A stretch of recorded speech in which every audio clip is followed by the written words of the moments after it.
back again for the next video. In this video, we're going to go through the basic PBX functionality on the system. The system is not a full-blown PBX, but it does provide you some functions that are familiar and that you can make use of. So the scenario normally would be that you sign up a customer. That's a company. He has multiple internal extensions, and he might want an IVR, or he might want, for example, a ring group, simple PBX functionality. So let's go do that. We would create the company as a user. So we're going to call this demo. Username will be demo co, or number 1. Give it a password. We're going to assign him a call rate. And that's his company, so we'll increase his credit limit for the month, and his daily spend can be slightly higher. And he has told us that he's got 6 users. So let's make it that he can do 10 simultaneous calls. He would then set up his warnings, which are already in place because we set up the defaults. And this company is called Demo Company, Pty Limited. His company registration number was whatever, 1999/12345-01, for example. We've got his VAT number, 4561234567890. And we know his website is democo.co.za. We've got an address for him. He's in Senton Tower, and he's in Senton City, and he's in Gauteng, and we have his phone number, 123456789, and we have his mobile number, 0821234567890. His email address is info, or this, remember, this gets sent to, his billing gets sent to it, so we'll make this his company billing address, democo.co.za. His VAT is 15%, that's normal, so it's very much the same as what you did before. There is going to be one change we need to do. We're going to come back and edit this PBX pool. And the reason for that is because we're going to put all his extensions in a pool. So the system knows that they are unique to him.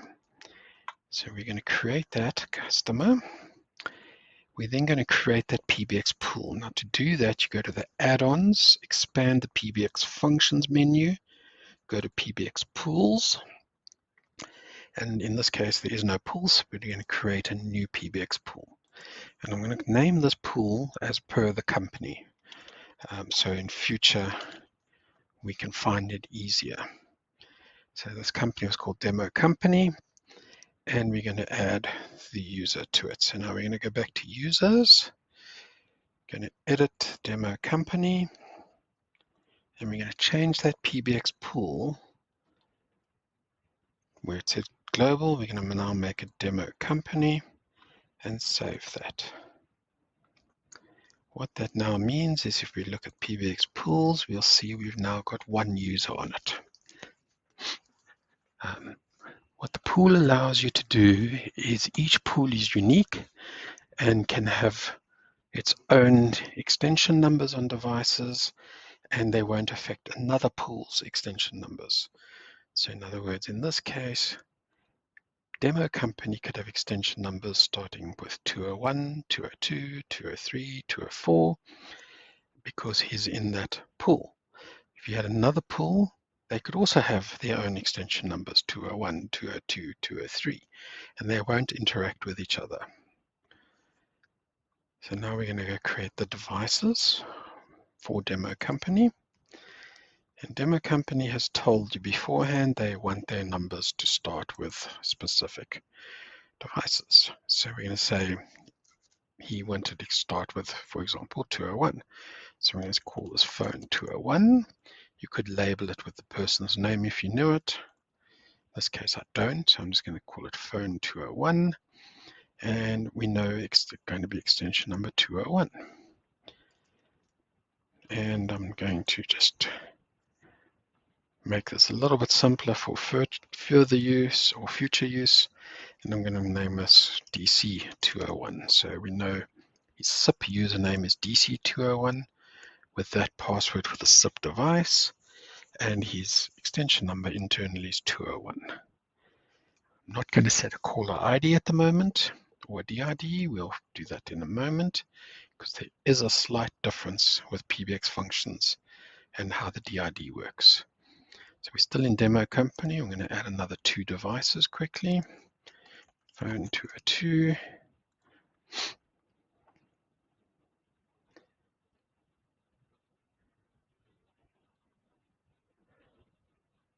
Phone 202, 202, oops, 202, and I made that DC 202. Update that. I'm going to add another one. Phone 203. Create this. Can make that 203. Can make DC 203. And we're going to update this. Okay, so now we've got 3 devices, phone 201, phone 202, phone 203. The primary device is the first one. We're not going to do any DIDs on the devices, and the reason for that is we're going to do the DIDs as a PBX function because this client told us that he wants a simple ring group that when a call comes in, it must call all 3 devices. So to do that, we just go to ring groups. We're going to create a new ring group, and we're going to ring group name. We'll make this demo co all devices.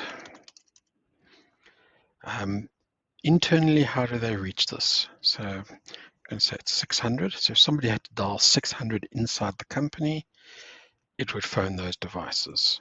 This is for the pool demo company. Ring time, how long will device ring? I'm going to leave this in 60 seconds. You can obviously change that. Dialing strategy will be ring all or linear. Linear is 1 by 1 by 1. Ring all means all devices ring at the same time. Caller ID prefix. So what do you want the caller ID prefixed with? You could have this, for example, if this was a sales ring group, you could prefix it with sales. What to do if there's no answer, you could send it to a specific extension or to an external number if you wanted to. Now I've created it and it shows you the flow on the right hand side. So the call comes in, there's no DID assigned to it, it goes to 600, rings these. So we need to complete this flow to fill in these missing informations. So from the first, we're going to add a DID. Now when we add a DID, it will automatically show you the available DIDs from your DID pool. Just to show you that, if you go to DIDs, we had 2 DIDs. One was assigned to that demo customer, Bob Murphy. The other one is free, available to use. So if I go to ring groups and I edit this ring group, I need to assign a DID. So the only one available is that free one. I click the little green plus next to it. It assigns it. On the right-hand side, you see it's changed to that DID. Then the next missing thing is assign device. So we go assign the devices. So now it wants us to choose the devices. So I'm going to start typing the word demo, and it shows us we've got demo Bob Murphy or demo co. I'm going to choose demo co, and it immediately shows, oh, we've got a phone 201, 202, or 203. I'm going to click the plus on 201. I'm going to add a new device, demo company 202. I'm going to add another device, demo company 203. Strategy, I'm not going to change at this stage. We just update this. And now in our caller, our ring group, which shows us anybody phoning this DID, goes to an internal extension 600, which will dial all 3 extensions.